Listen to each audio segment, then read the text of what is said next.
Buenos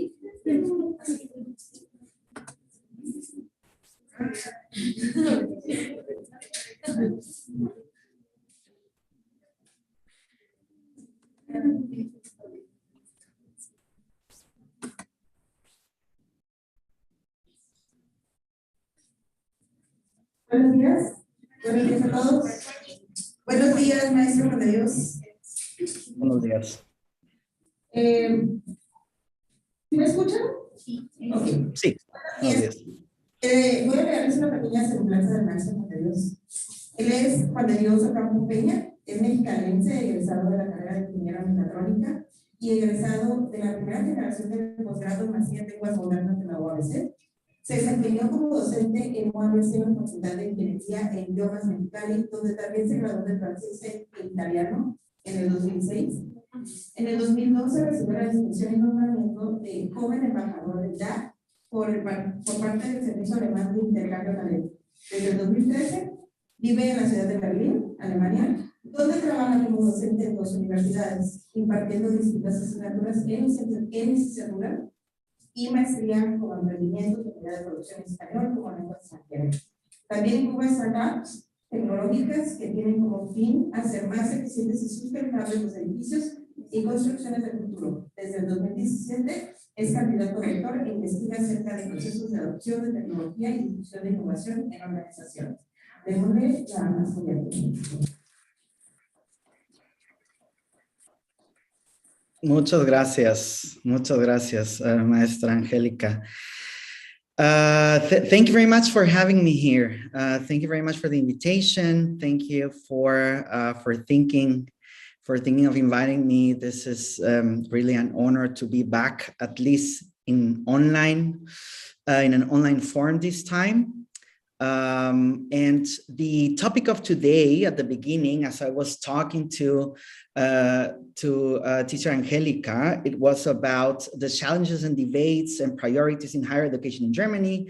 As everyone heard, I've been living here for the last 9 years in total, 9 years in Berlin, in total 10 years in Germany.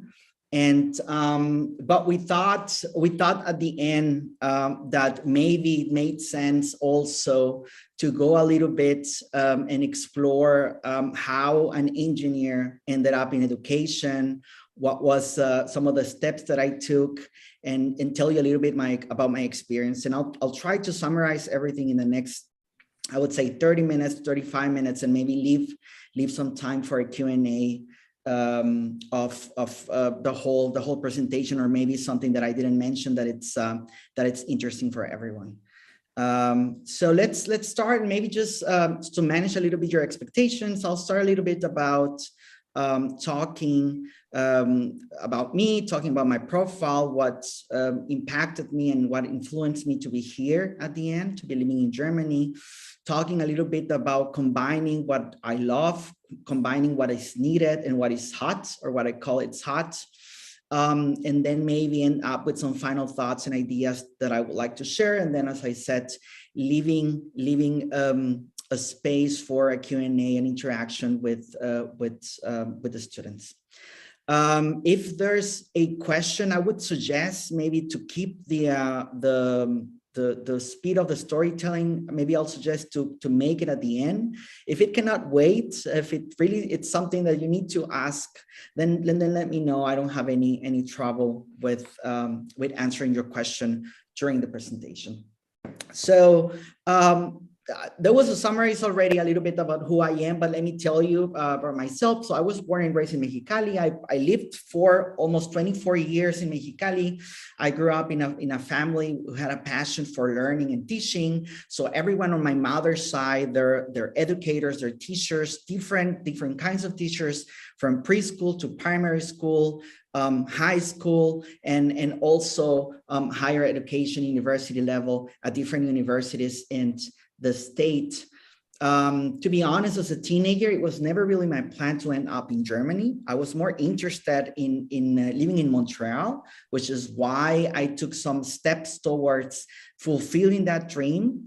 But as it sometimes happens, you plan something and then you end up you end up doing something else. So that is a little bit about my personal profile, a little bit about my background, and I will deep dive in some of these points. So I'm a very proud cimarron. There must be dozens of certificates as I was a child, and maybe I don't know if everyone, I think probably here everyone is around their 20s. So there was a place called Extensión Cultural around 20 years ago, really close to Facultad de Idiomas, where you could like visit and take courses of like dancing, painting, drawing, computer basics, like you name it, the topic. And I was there. I took probably like, I don't know, 10, 15 different courses that were always oriented for children. And I was always there.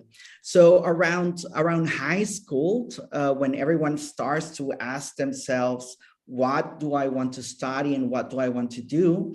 I thought, and I made the plan that I wanted to study in Montreal. I wanted to study in Canada, and the studies that I wanted to do, they were in French. So around 2000, I think around 2003, 2004, I decided to join Facultad de Idiomas Mexicali as a teenager. Back then, the person that was in charge of the French team of the French department was Maestro Eldon Longoria, who I already seen there. And I talked to him, my parents talked to him back then, 2003, and we were requested that I was allowed to enter to French courses. So that was a little bit how I started my whole history around Facultad de Idiomas. So French was the first language that I took there. Then I took Italian, and at one point I took Russian, but I never finished that. I think it was probably around 2009 or 8, maybe 7. There was a teacher called Tatiana, and she was the one that opened the first Russian group. I was really excited about it, and I really liked languages, so that's why I thought, well, it makes sense. But life happens, and sometimes, as I said, you plan something and it just works in another way. I ended up studying mechatronics engineering in UABC Mexicali at Facultad de Ingeniería. I started around 2005, 2006, and then finished up in 2010. And then I lecture in both Facultad de Idiomas and Facultad de Ingeniería courses or subjects such as French. I think that maybe the first, second, and third groups and levels were the ones where I would normally lecture. And I also lecture entrepreneurship at Facultad de Ingeniería to the industrial engineering students. And then the final thing that I did at Facultad de Idiomas was around 2011, where I also, in some talks with Maestro Eldon Longoria, I heard that there was the opening of the first cohort of a master's degree, a graduate program called Modern Languages. And I immediately was very excited about it and very interested. And I thought, this is my opportunity of maybe making more professional all of the languages that I already studied, that I already learned, that I already spoke by that time, and then make it a little bit more professional, more serious, and then maybe pursuing also a career in that way. So that was a little bit, or that is a little bit about how I started my career in teaching in UABC around, I would say, 12 years ago, a little bit, maybe longer than that. And well, how did I end up here? That is the question, and that is a little bit of what we thought might be interesting for you, for the students right now, which I think you're probably in anywhere between the first semesters and almost at the end. So let me tell you a little bit about what I do and what I've done. This is a journey that goes back to 2004, as I said.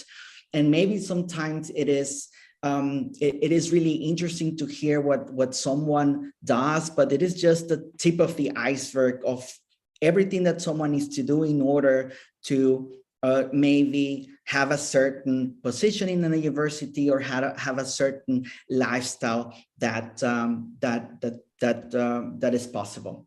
So as I mentioned before, and as a little bit maybe you have already understood, I have always done multiple things. So I was, when I was in high school, I was studying French and Italian because I thought that is something that I need and that will make my curriculum, my whole CV, my resume even more, even stronger when I apply for my studies. And the same thing happened when I was pursuing my engineering degree. I was also pursuing studying some other stuff. So I was always doing multiple things in different areas, which at the end made me the subject of different questions that I had always to hear along the way. But why are you studying languages if you're an engineer? Or no one needs, I really remember this one, no one needs French if you in Mexicali, or you will never go to this place or that. We don't need this type of information here, this type of studies here. Or you cannot earn real money if you do this. Or maybe one of the final ones that are probably was I heard probably around the time when I was pursuing my master's degree. Why is an engineer here not at the engineering faculty? Like, why are you doing a master's in modern languages and why you're not doing a master's in engineering? All of them very valid questions, I would say, and I can understand that people are very curious and people always are trying to understand why people go in certain directions, but I want to try maybe to answer some of them, and maybe hopefully that makes sense for you of how I ended up where I am and doing what I do and what I really, really love to do every day. So first of all, what has always attracted my attention? Since I was a teenager and since I was a kid, I was always very attracted to the concept of foreign cultures. I lived most of my life in Mexicali, right? So a foreign culture for us is probably going very, very, very, let's say maybe more than the limits of Calexico or more than the limits of LA, and going somewhere where most of the people speak either English or they don't speak Spanish. But I was also interested in understanding what kind of other cultures and what kind of other options there were in the world, right? So I had a passion for foreign cultures, and that's why I decided in high school to learn a second and a third foreign language. And to be honest, it was a very interesting path because I was a teenager. Remember that? I was a teenager. I was studying, I think, my first semester at Instituto Salvatierra in Mexicali. When I talked to my parents, I mean, they already knew that I had the plan of studying abroad, of studying in Montreal. But I really talked to them and I told them that I needed their support in order to, study French somewhere. And we're talking about 2005. I don't know right now. I think there are a couple of options outside of UABC to learn either French or German or other languages. But back then in 2005, there weren't any options. So if as a teenager, you wanted to learn a foreign language that was not French, that was not English, then the only option was UABC. And they had a couple of programs around 2000, I would say 8, 9, also maybe 2005, where they were focused on children. But the very first French group focused on children didn't open until I think 2005, or maybe someone there can help me with that information.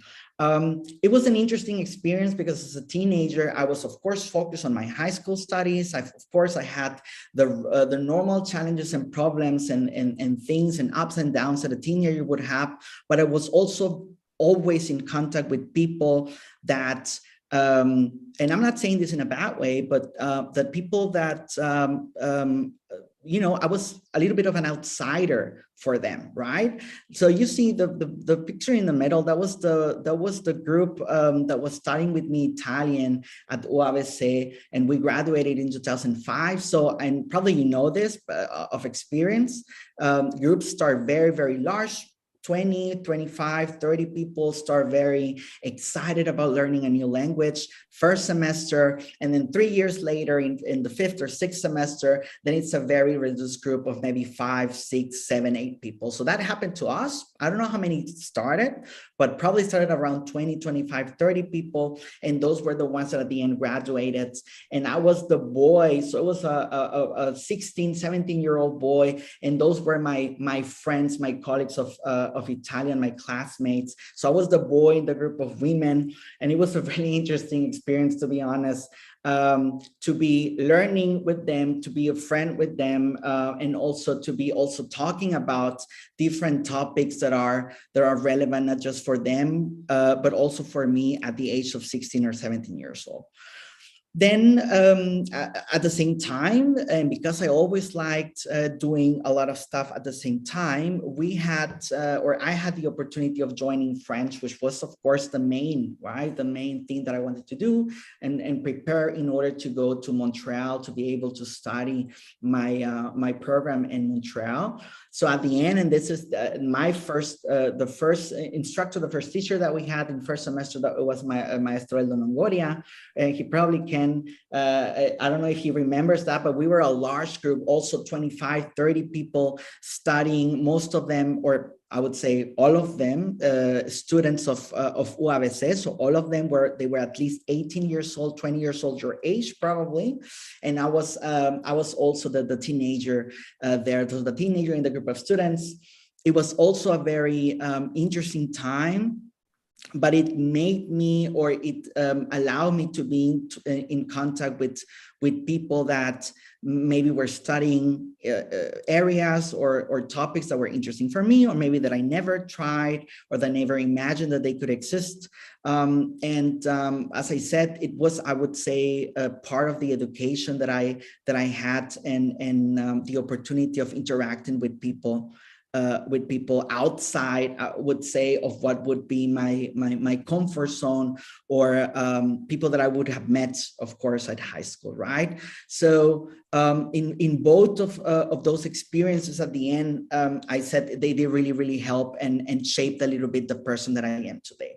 They prepare me, of course, for what could come, and I was preparing for, you know, going abroad, but mostly, and this is something that I want to be very, maybe to have a strong emphasis, they made me also very happy. So it was part of what I wanted to do. It was part of how I wanted to form myself, to develop myself. And it was at the end a decision that my parents supported, not just with, of course you can do it, but also actively, because at 15 or 16 years old, I didn't have a car. So they had to drive me all of the time. I mean, every day, in order to take my classes of foreign languages, right? And this at the end, the fact that I was preparing, the fact that I was learning languages, right? At the end, it had a certain impact, because as I said, when I started studying mechatronics engineering, I had the opportunity of doing an student exchange to Germany. I lived 1 year, 2009, 2010. I also studied not with or not in Facultad de Idiomas Mexicali, but at Facultad de Ingeniería Mexicali. We had some teachers that came actually from Facultad de Idiomas. So at the end, it was also a little bit within the UABC family. I was 1 year there. And again, we are talking right now, I mean, globalization and people moving around. There's people from all over the world living all over the world. But we're talking about right now, 12 years ago, 15 years ago, when the world was a little bit different. And I was, again, a little bit the outsider when I was doing my internship, when I was doing the studies. I was a foreigner in the group of Germans, which allowed me, of course, to practice a lot the language, to learn more German social skills, to be a little bit more understanding of the culture. And it impacted definitely on the way I was thinking. It helped me explore other ways of thinking, reasoning, and of course, understanding how people live and how people also see the world.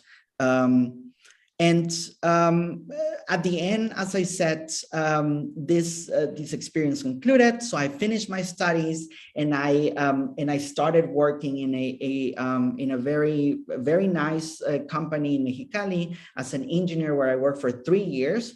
And parallel to the work of what I was doing there, I got invited back in 2010, 2011. I got invited also by some faculty members of Facultad de Idiomas Mexicali to start teaching language courses. And since I had already some experience with Cimarroncitos, which was a program that existed back then. I don't know if it still exists, but existed back then. And I was supporting the French groups in Cimarroncitos.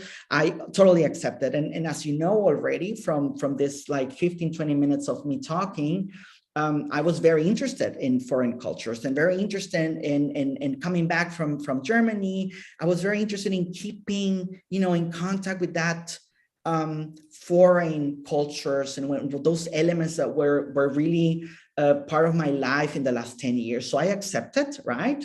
And I became among the group of engineers at work. I became the teacher among them, right? So once again, I was a little bit the outsider. Of course, I had the same education with them. Of course, I had also an engineering degree, but it was also interesting that they also saw that particular way of thinking, right? That it was not just entirely thinking and acting and solving problems and challenges as an engineer, but solving sometimes some of the communication challenges as a teacher. And it helped me, of course, to support my colleagues on one specific weakness, which was communication, right? A very interesting time, a very interesting experience at the end, that I would, of course, shape the person that I am right now, the professional that I am right now, and also gave me the foundation a little bit of the language teaching as a professional right now. So this engineer, as I said, then decided after having taught for I would say a couple of semesters of French, decided to apply to the master's degree. You probably recognize there Maestra Angelica. So we were colleagues together. We were colleagues and best friends at the graduate program. We used to sit together. And I think Maestra Angelica made my time, at least there, more entertaining and more interesting for me. And it was a challenge that I remember always talking to her, because as an engineer, of course, I mean, as a person that had studied many languages and that was proficient in many languages, of course, I understood some elements of the area, but I didn't have the foundations when it came to linguistics. I didn't have the foundations when it came to, let's say, evaluation or language teaching or interpretation. So it was, I felt again as an outsider, people were talking about Chomsky, people were talking about this, about that. And I was like, what are you talking about? What is this? So it was at the end a very fulfilling time. It was at the end a time that gave me foundation for continuing, my life as a passionate of foreign cultures. And we studied together. As I said, that was my I think that was the beginning, the start of the group. I'm not sure whether everyone finished at the end. But again, it was also very interesting to see and to understand how other people think, how people that come from another area sometimes formulate stuff, sometimes maybe understand problems. And it was, I came, of course, from an education from, is it 1, is it 0, is it yes, or is it no? There was no gray area. And it was really a very interesting, I would say, very exciting time to me. So after having completed those different degrees and those different challenges in my life, and right now maybe looking back of how I have made the decisions to move forward into what I want. Basically, every now and then I stop, every now and then I stop and I reflect and ask myself, what do I love? What else can I do? And would that make me happy? Is it something that it's going to make me happy? And to be honest, because of the experience that I gather as a student of languages, and because of the experiences that I gather as a lecturer, but also a graduate student, and finishing my degree in modern languages, one of the and when I decided to come to Germany to pursue my dream of also living here, living in Berlin, definitely it was something that my master's degree, my foundation, my experience, and everything that I learned at Facultad de Idiomas Mexicali, it was something that I put to use. Right? It was something that I put to use when I started trying to find a job and find an opportunity to work here. Since I was working in Mexicali as a French teacher, and I had finished my degree, and I had finished like many things, and I could like show here in universities or in places that I had already, I don't know, 8 years of experience teaching, or I think it was 5 years back then. It was easy for me to get maybe an invitation to understand whether, I could join a staff. But at the end, it was also my competitive advantage of saying, I have the foundation, I have the structure, I have certain topics that I can bring, but I'm also Mexican, and I can also teach a little bit about my culture and teach also a little bit about what it means to have such a diverse language spoken in in many countries and by millions and millions of people, hundreds of millions of people. So something that I have learned, of course, in the last 15 years is always sharing your knowledge. Sharing your knowledge is very important. Connecting with other people, doing networking, and of course, when you can and when it matters and when it makes sense, also making a profit out of that. So you also have to pay rent. You also have to pay for stuff. So that is very, very important. That whatever you're training yourself into, that wherever you're learning, you can also put it into part of what's what are your tools, in life. Learn and don't be afraid to be an outsider. Keep learning all of your life. Use it as a competitive advantage. I've been in many teams the foreigner, and I've used that in my competitive advantage. I've been in some teams because I'm always learning. I'm always trying to keep updated with some stuff. Sometimes I've been the old guy, maybe sharing experiences with students that are just starting their bachelor degree, and I'm sharing with them maybe some stuff, and they're like, okay, he's the guy who's doing his PhD, he's in his 30s, and they see me already as an old person, which I don't mind, or being in a group of people that where you're also maybe supporting with certain topics and going from the foreigner, the old guy, to being the guy, in a group of maybe 10, 15, 20 different women who are discussing a certain topic, and where you can also be helpful by supporting, by maybe bringing something to the table that it's needed. I think also it's very important to find a place and people where you feel comfortable, when you feel value, and where you keep learning. It is really, really important always to keep learning. I think it's really, really important to find those role models that you would say, they keep me always, they're always supporting me, they're always bringing me new challenges, they're always asking of me, or asking to be, to help them, to support them. And I think that's the key in order to keep developing This is why I'm really happy to be today here talking to you, because this is part of my network. This is part of the network that I developed and created when I was living in Mexicali, of very close friends, of lovely colleagues that I still keep in contact with, and that I know that when I need something, I can ask them, and when they need something, either a personal or professional thing, they can always also come to me and feel that I can help them.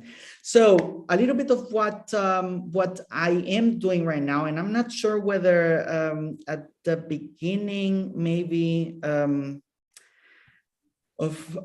I kind of feel like I skipped that slide, and maybe I'll just I kind of feel like I skipped a little bit this slide at the beginning. So what is this? What I do? What I ended up doing, and right now, almost 9 years, 9 years after I left Mexicali, after I finished my master's degree in modern languages. So right now I work at TU Berlin, which is the Technical University of Berlin. I work in the faculty, in a faculty that's called the Central Department for Scientific and Continuing Education and Cooperation, and we take care of continuing education courses for alumni of the university. So just for alumni of the university that wants to come back and wants to maybe learn something, that's the only thing we do. I work in a small group that's called SKB, and inside of that group, which is mainly for culture and language teaching, I am a teacher of ELE, which is Español como Lengua Extranjera. I've been doing my PhD since 2017, and it's probably time for me to finish it. I'm doing some research on the adoption of technology. And I remember also when I was doing my master's degree in Mexicali, the modern languages master's degree, I would also take, for instance, the view for certain topics, the view of an engineer, of someone that uses technology every day. How can you use social networks in order to learn languages or to teach languages? So I keep using technology as my main focus. Right now, I'm just researching maybe on something else, but technology as the main focus of what I do. And I'm also a lecturer at BBW University, which is a small university, private university, where I work at the Startup Center.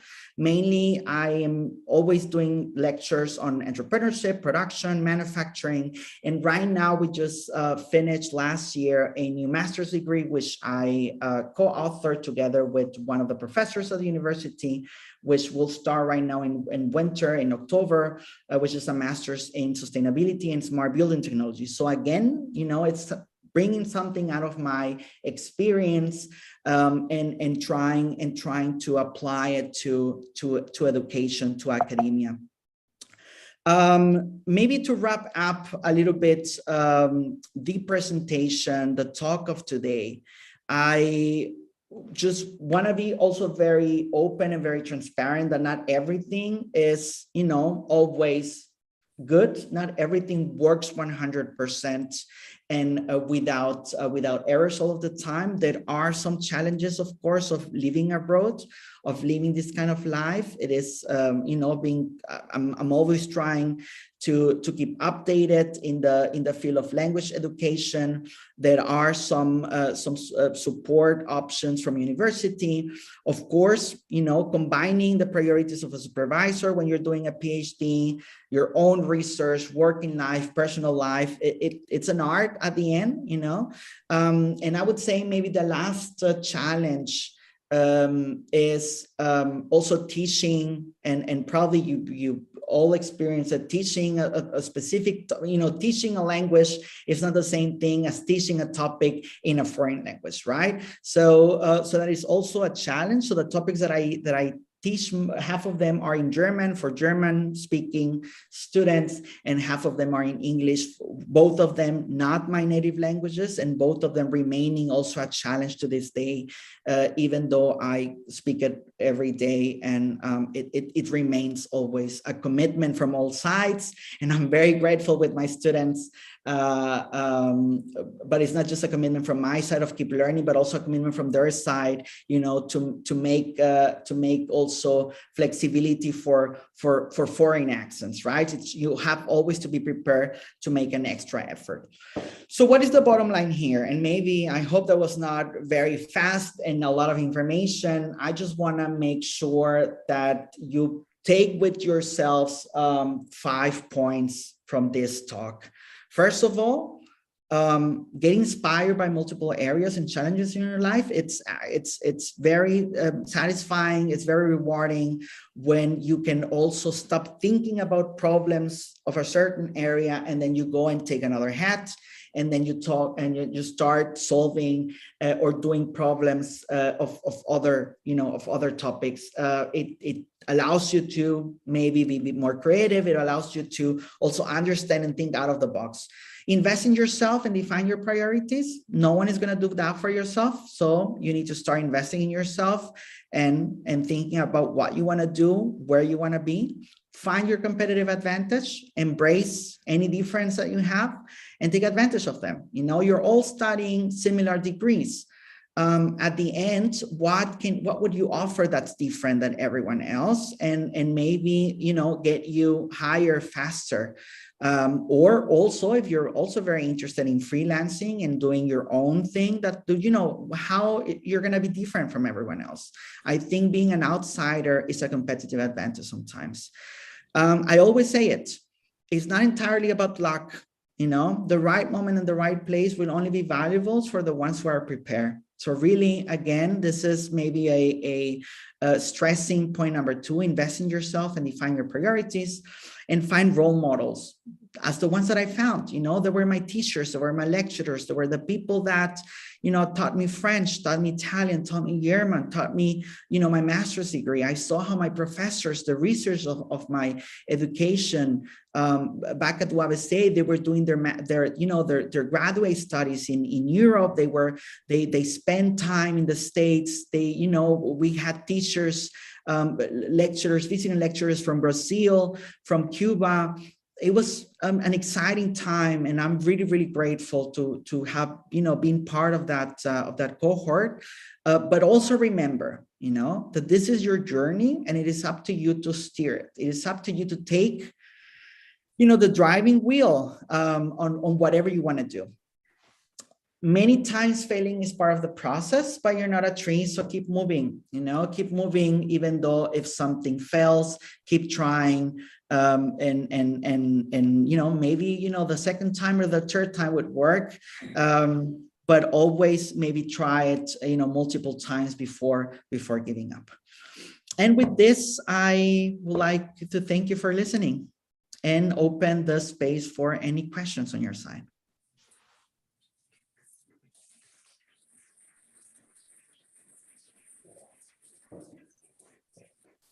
Do you have any questions? Questions? No? ¿Nadie? ¿Preguntas?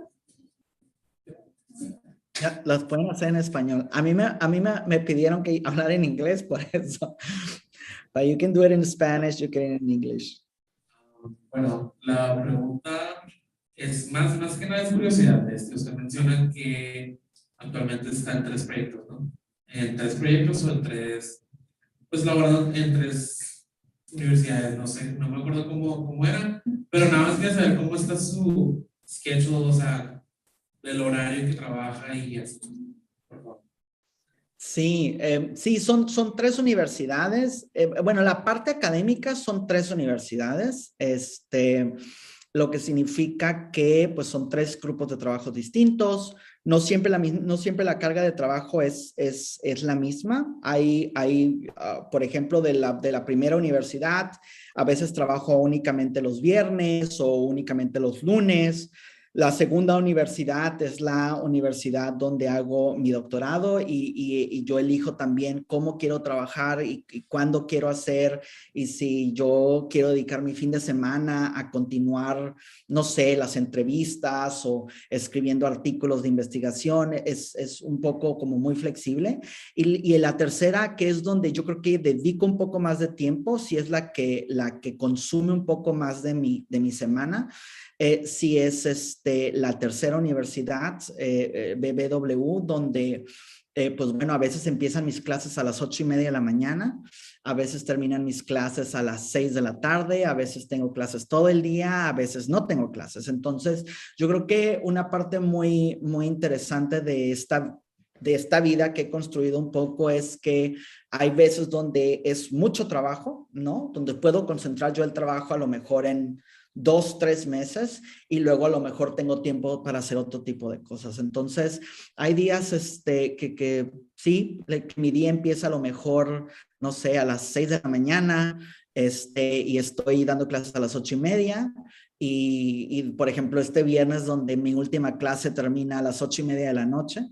Y bueno, ya lo bueno es que las vacaciones de verano para mí por lo menos empiezan en 2 semanas. Yo en 2 semanas termino mis clases y mi semestre y puedo dedicarme a hacer otras cosas.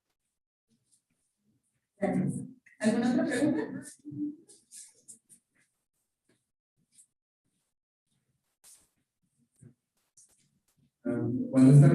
Mi pregunta es, ¿cuál es la forma más fácil o en la que podemos conseguir más apoyos para estudiar de intercambio en Alemania? Yo igual soy de la facultad de ingeniería y pues también si nos pudiera hablar un poquito de edad, por favor. Sí, yo creo que yo creo que es y a nivel nacional, al menos hasta hace 10 años, UABC ofrecía las mejores programas y las mejores ayudas para los estudiantes que se quieren ir internacionalmente. A mí me tocó conocer estudiantes de Monterrey, de Guadalajara, de la Ciudad de México, que estaban estudiando en Alemania al mismo tiempo que yo estaba y no tenían las becas y los apoyos económicos que ofrece UABC. Entonces, yo creo que número uno sería que decidieras qué es lo que más o menos hacia dónde quieres ir y acercarte al personal de intercambio académico, que cuando yo estudiaba en UABC estaba debajo en donde estaba la cafetería. No sé si sigan todavía ahí. Pero acercarse con ellos, acercarse también a la gente de intercambio de la facultad y lo más importante es que hay apoyos en UABC, ¿no? Hay apoyos en UABC para irse a intercambio, pero también los países destino tienen apoyos que ofrecen estudiantes siempre y cuando los estudiantes hablen un buen nivel de su idioma. Entonces, cuando tú muestras o cuando uno muestra interés en la cultura, ya sea Francia, ya sea Alemania, ya sea el país que sea, y uno llega con un buen nivel, ¿no? Que es posible llegar con un buen nivel por la calidad de los cursos en UABC. Pues bueno, también hay becas acá que se pueden obtener. El DAD tiene una oficina en la Ciudad de México. Si buscan DAD Ciudad de México, encuentran la página oficial de ellos, donde, por ejemplo, ellos ofrecen becas para estudiar alemán, ¿no? O medias becas para estudiar alemán en México, para continuar, yo creo, estudios, para apoyar estudios no sé, de 3 meses, 6 meses, de 1 año. Entonces, creo yo que es de los que más ofrecen también oportunidades. En internet está la página del DAD y tienen en serio muchísimos programas, pero de nuevo lo más importante es demostrarles que uno ya llegó, por ejemplo, a B1, A2, B1 de alemán, y entonces dicen ellos, claro, ¿no? Si quieres continuar y si te interesa ir por un tiempo, ellos dan becas, pero hay que primero mostrarles que uno hizo su tarea un poco. Muchas gracias. ¿Alguna otra pregunta?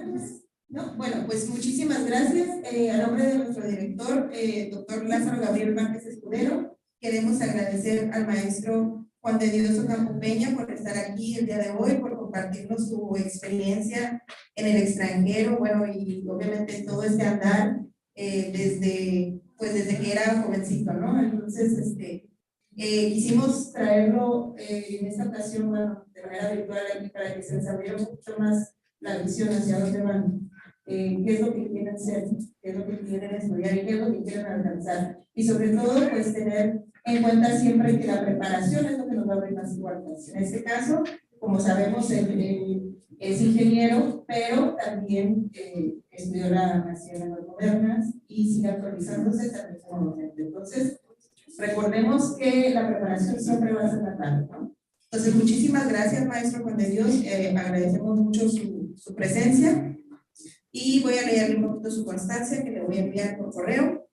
La Universidad Autónoma de Baja California, Facultad de Idiomas, otorga la presente constancia al maestro Juan de Dios Ocampo Peña por impartir la conferencia Desafíos, debates y prioridades en la educación profesional en Alemania, en el marco del International Seminar on Language Teaching 2022, dirigido a las comunidades estudiantiles en la Facultad de Idiomas de la Universidad Autónoma de Baja California, en la ciudad de Mexicali, el 17 de mayo del 2022. Mexicali, Baja California, 17 de mayo de 2022, por la realización plena del nombre, doctor Lázaro Gabriel Márquez Escudero. Muchísimas gracias, maestro. Muchas gracias, maestra. Extiende, por favor, mi agradecimiento también al doctor y muchísimas gracias por la invitación. Me dio muchísimo gusto recibir el mensaje y poder estar compartiendo un poco de mi experiencia con el alumnado. Les mando un abrazo muy fuerte, muchos saludos desde Berlín. Y Muchas gracias, hasta luego. Despídense, chicos.